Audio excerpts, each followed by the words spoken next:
Dans la partie 5, nous avons vu comment installer des bibliothèques Python dans le Jupyter Hub, dans les différents espaces du Jupyter Hub.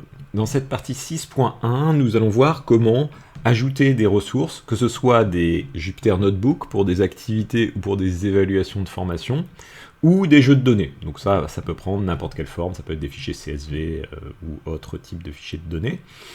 Mais nous allons le faire cette fois-ci à partir d'un dépôt Git. Donc, dans l'exemple, ce sera un dépôt GitHub, où vous mettez à jour et où vous versionnez les supports de formation.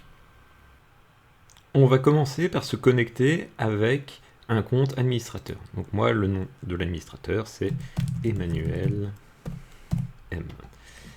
Je récupère le mot de passe.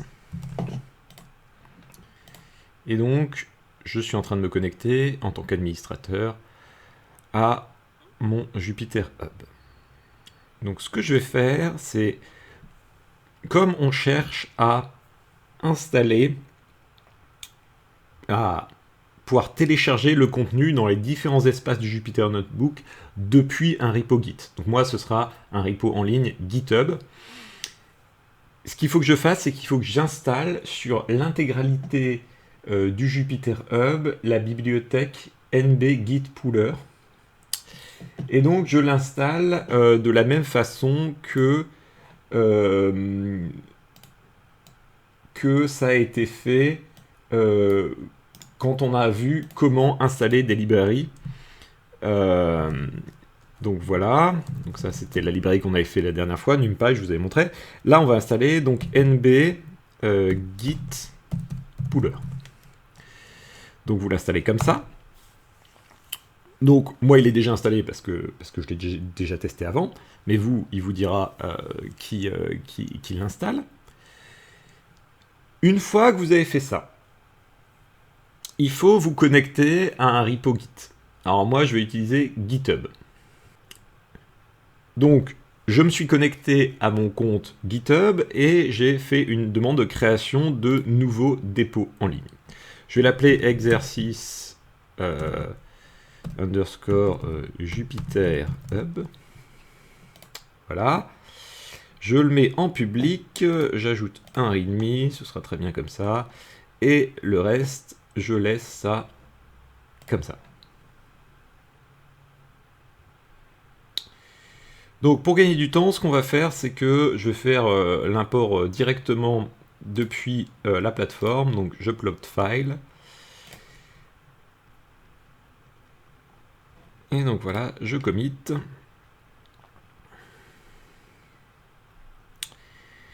Donc voilà, j'ai mon repo qui est prêt. Donc il y a un notebook d'exercice que je vais pouvoir récupérer dans les différents espaces du Jupyter Hub. Maintenant, ce que vous devez faire, c'est vous connecter sur ce site pour générer le lien que vous allez donner à vos apprenants. Donc vous verrez dans la partie textuelle du tutoriel, vous récupérez ce lien pour pouvoir le générer. Donc ici, il vous faut l'adresse de votre Jupyter Hub. Donc ça, c'est ce que vous avez défini ici. Donc là, vous ne voyez pas l'adresse, hein, mais c'est celle que vous avez définie dans Azure quand on a créé l'URL. Donc moi, elle ressemble à ça. Ici, ça va être le nom du repo Git. C'est ce qu'on a créé juste là. Donc c'est ce que j'ai créé sur cette page.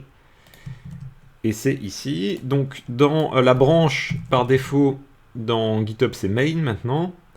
Et ici, il vous faut le nom. Donc moi, il s'appelle exercice 2. Exercice underscore 2.ipynb. Donc voilà, et je veux que ça s'ouvre comme un Jupyter Lab. Et donc vous voyez ici, tout en haut, j'ai l'URL que je dois donner à les apprenants pour qu'ils ouvrent leur espace du Jupyter Hub avec directement le téléchargement des supports de formation à la dernière version qui existe sur GitHub. C'est ce qu'on va vérifier maintenant. Je copie le lien dans la barre d'adresse du navigateur. Là, je rentre le nom d'un apprenant. Donc, par exemple, je vais en prendre un nouveau Elibet B. Et là, je rentre le mot de passe. Et là, vous voyez, il y a une étape supplémentaire, c'est il va faire un pull sur le repo GitHub. Et ce qui va faire qu'à l'entrée dans l'espace, vous voyez, il m'a récupéré le contenu de l'exercice 2 et le README qu'il y avait dans le dépôt. Donc ce qu'on pourrait faire, c'est répondre à l'exercice. Donc là, ce serait l'exercice comme on l'a vu dans l'autre cas. En fait, c'est-à-dire que, bon, ici, on demande de calculer l'âge moyen à partir de ça. Très simple, hein. C'est une somme divisée par le nombre d'éléments. Et voilà. Donc, ça fonctionne très bien. Une fois que vous avez ça, vous enregistrez et vous pouvez retourner, comme on l'a vu dans le 6.0, si vous avez regardé le 6.0. Maintenant, il me suffit d'aller dans l'espace d'administration, donc l'espace formateur au final. Donc moi, ça s'appelle Emmanuel M. Je récupère mon mot de passe d'admin. Et donc, ce que je peux faire, vous vous souvenez, si vous avez vu la vidéo 6.0, ce que je peux faire, c'est récupérer le contenu, c'est-à-dire, déjà, je vais vérifier que le fichier existe. Donc, je vais lister ce qu'il y a. Alors, hop, c'est parce qu'il me faut les droits d'administrateur. Donc, vous voyez, il est là. Donc, je vais voir ce qu'il y a dedans.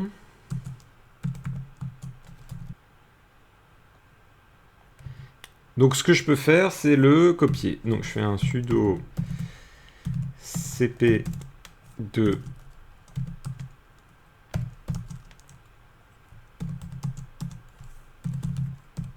exercice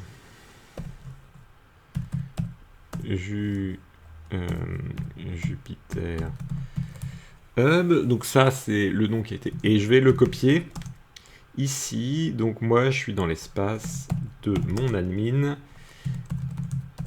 Et ce qui fait que je peux le récupérer. Oui, donc je suis... Parce que c'est un dossier, hein, hop. Il n'est pas content. Sinon, donc, il est là, il apparaît et je récupère bien mon exercice qui a été rempli. Donc c'est comme ça avec un script où vous pouvez le faire en masse. Donc dans la partie écrite, vous verrez, il y a un script Python qui permet de récupérer en masse les données. Et bien vous pouvez effectuer donc la collecte grâce à un dépôt Git, l'envoi des ressources de formation par un dépôt Git, et vous pouvez récupérer les exercices remplis grâce à un petit script Python qui vous le récupère dans votre espace. Et ensuite, vous pourrez fermer la machine virtuelle pour pouvoir le corriger sur votre ordinateur.